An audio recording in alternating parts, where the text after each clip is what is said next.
ஸ்ரீ பகவத் ஐயா இந்த நூற்றாண்டின் தலை சிறந்த ஆன்மீக ஞானி. மதங்களை கடந்து இவரது சிந்தனை மனித குலம் முழுவதையும் அடுத்த கட்ட முன்னேற்றத்திற்கு அழைத்துச் செல்கிறது. 40 ஆண்டுகால ஆன்மீக தேடுதலுக்கு பிறகுதான் இவர் தனது 58வது வயது மெஞ்ஞானம் பெற்றார்.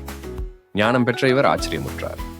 அரை நொடியில் புரிந்து கொள்ளக்கூடிய இதற்காகவா இத்தனை ஆண்டுகள் அரும்பாடுபட்டோம் என்று சரியான அணுகுமுறை இல்லாவிட்டால் 40 என்ன 400 ஆண்டுகள் ஆனாலும் ஞானம் பெற முடியாது எனவும் தெரிந்து கொண்டார். தனது வெற்றி தோல்விகளால் பெற்ற பாடத்தை வகைப்படுத்தி இதுவரை எவருமே கூறாத புதிய அணுகுமுறையை ஆன்மீக உலகிற்கு அறிமுகம் செய்து வைத்துள்ளார்.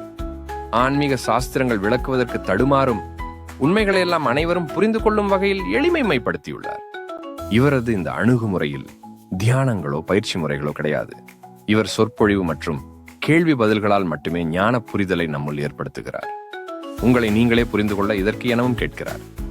இவரது இந்த அணுகுமுறையால் 1000க்கும் மேற்பட்டோர் ஞானம் அடைந்துள்ளார்கள்.